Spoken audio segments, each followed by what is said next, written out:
Hey everyone, welcome back. So today we're talking about the importance of emotional intelligence as a dreamer. So in the body of this message, if you are someone that struggles with, I'm sorry, I got something in my eye. If you're someone that struggles with emotional intelligence, emotional security, emotional maturity or awareness, socialization, if you struggle with these kind of things, we do have consulting and we also provide emotional support sessions here at Boss Bay Blog and NBC.Click, my other brand.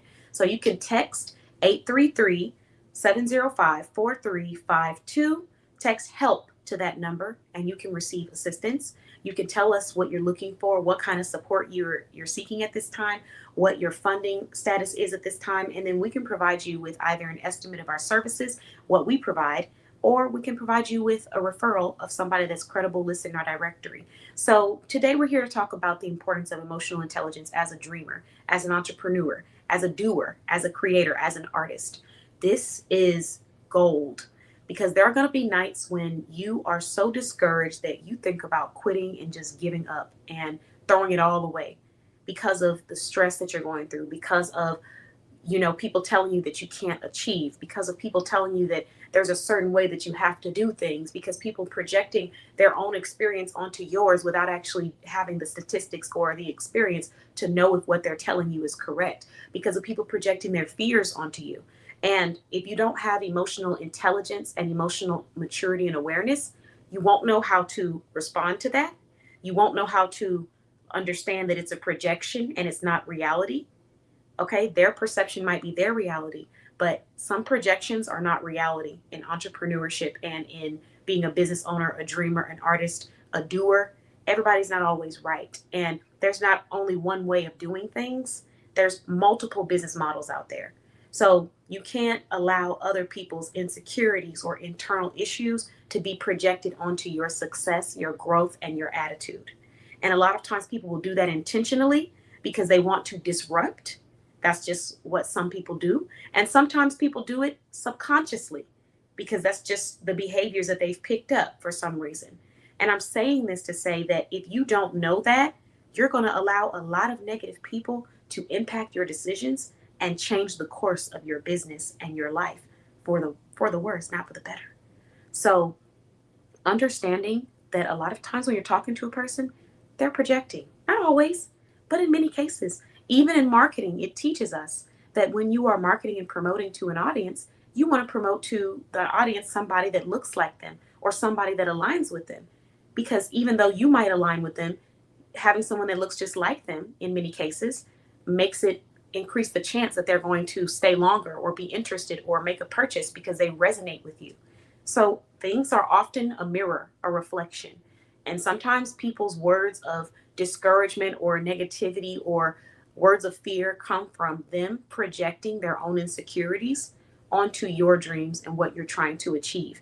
So I'm leaving this message for people who want to start a business or have a dream, that you have to understand that a lot of your journey is going to be walking into rooms and realizing that it's not the right room for you.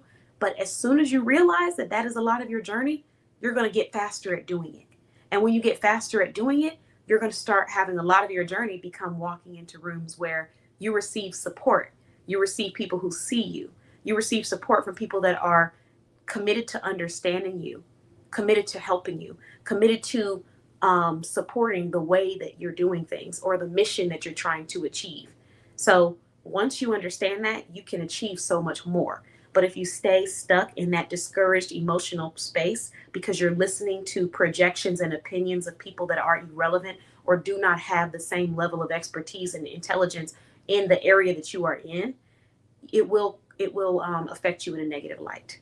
And it's important that we practice discernment and know when someone is giving an opinion, when someone is giving a suggestion, when someone is giving advice, when someone is giving good advice that you should use, when someone is giving advice that maybe isn't fit for you. We have to practice discernment and we have to really take our time before making decisions.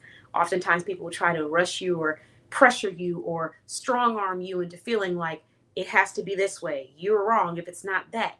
And in reality, a lot of people who do that, it's coming from a place of insecurity because if they were truly confident in it, they wouldn't feel the need to do it. It would simply be a statement and we would move forward.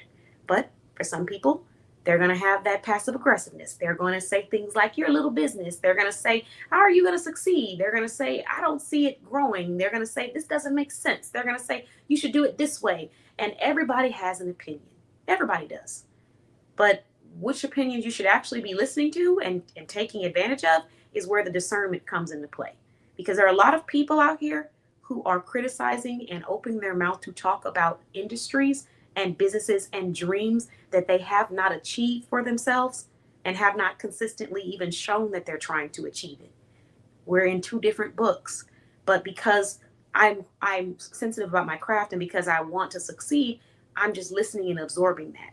That's why you have to have emotional intelligence as an entrepreneur and as a dreamer. So you can be able to recognize when something is a projection or an opinion and should be taken as just that. And you can continue growing on your journey because there's so many people that will have so much to say and their actions or their credentials do not align with what they are saying. And you cannot let moments like that discourage you from continuing so you can have moments like this where you're living in your passion, in your purpose. Thank you for listening. I will be back. I have 2 more lives today. I'm announcing the boss of the month. Let's see, I have another one too. Okay, we're talking about work-life boundaries. We're talking about work-life balance. 2 different things. We're talking about both. And then I'm announcing the boss of the month on the last live of the day. Thanks for watching, and I'll be back in about less than a minute.